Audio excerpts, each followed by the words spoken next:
Athirampuzha saint Mary's ഫൊറോന പള്ളിയിൽ 19 മുതൽ ഫെബ്രുവരി 1 വരെ നടക്കുന്ന വിശുദ്ധ സെബസ്റ്റ്യൻ ഹൗസിന്റെ തിരുനാളിന്റെ ക്രമീകരണങ്ങൾ അവലോകനം ചെയ്യാൻ മന്ത്രി വി.എൻ. വാസവന്റെ അധ്യക്ഷതയിൽ അവലോകന യോഗം ചേർന്നു. വിവിധ സർക്കാർ വകുപ്പുകളുടെ ജില്ലാതല ഉദ്യോഗസ്ഥർ യോഗത്തിൽ പങ്കെടുത്തു.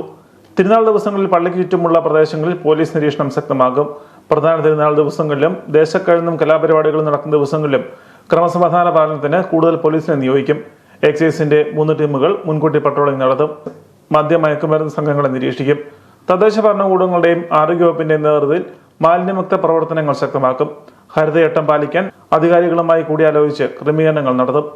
ആരോഗ്യവകുപ്പ് സാനിറ്റേഷൻ പ്രവർത്തനങ്ങൾ ആരംഭിച്ചതായും അറിയിച്ചു. പ്രധാന തിരുനാൾ ദിവസങ്ങളിൽ മോട്ടോർ വാഹന വകുപ്പ് വാഹനങ്ങൾക്ക് സ്പെഷ്യൽ പെർമിറ്റ് നൽകും. 24-25 ദിവസങ്ങളിൽ ഫയർ ആൻഡ് റെസ്ക്യൂ സർവീസിന്റെ സ്റ്റാൻഡ് ബൈ യൂണിറ്റ് പള്ളി പരിസരത്തുണ്ടാകും.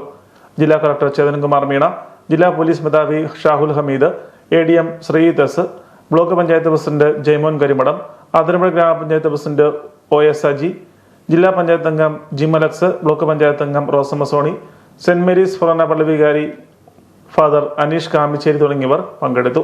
അസിസ്റ്റന്റ് വികാരി ഫാദർ ടോണി മണക്കുന്നേൽ, കൈക്കാരന്മാരായ Thomas Puthussery, Johnson Thottathil, Benny Moozhiyankal, parish council secretary Sajith P. Jose എന്നിവർ നേതൃത്വം നൽകി.